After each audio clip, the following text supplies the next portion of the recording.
To kill or not to kill? That is the question.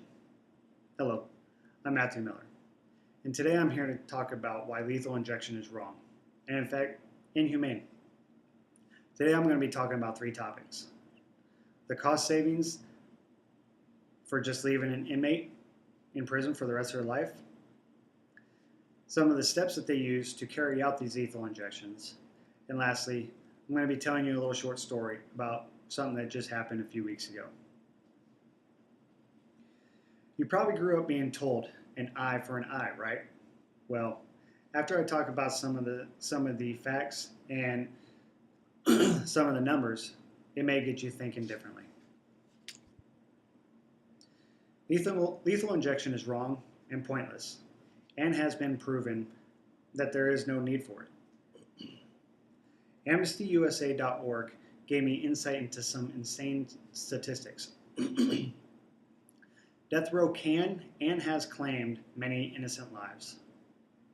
Since 1973, 140 inmates have been released from death row due to their innocence.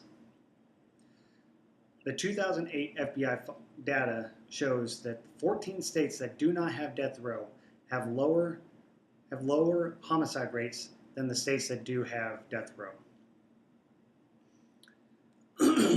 It costs more to kill these prisoners than it does to keep them in prison for the rest of their lives. Now listen to this.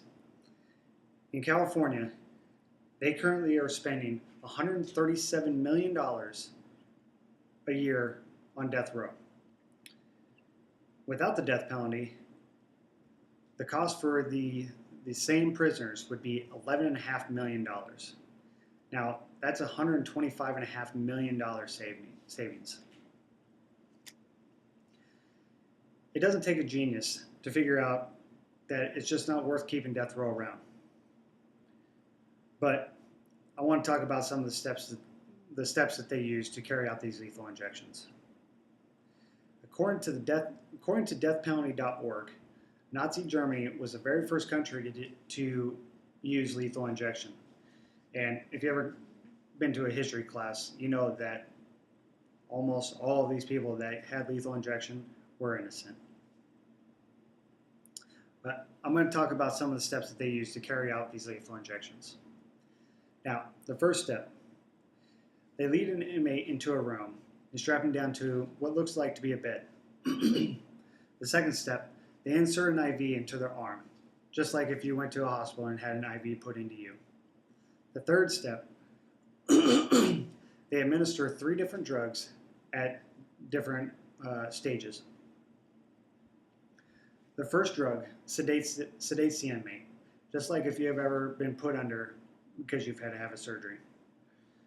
Then the second drug paralyzes you, where you can't move. Even if the sedate doesn't completely work, you just lie there, can't move, can't talk, nothing.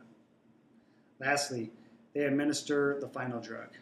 Now, I'm not going to talk about what drugs that they use because I'm not here to give you step-by-step instructions on what drugs that they use. But it eventually stops your breathing and it'll eventually stop your heart.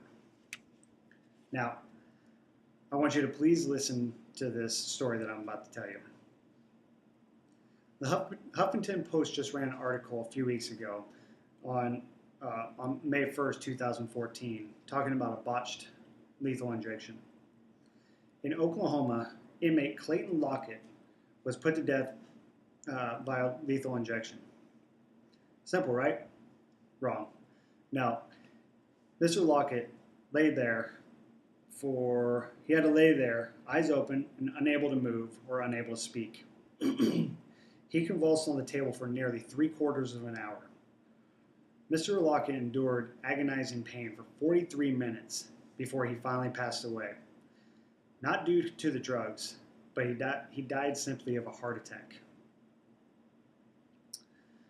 Now that I've gone over some of the facts, allow me to recap what I've gone over today. Today I talked about how the death penalty is wrong and the savings that could go to better use. Many innocent people have died or come close to being put to death because of lethal injection. Lethal injection is not the best way to go, and in fact, it is inhumane.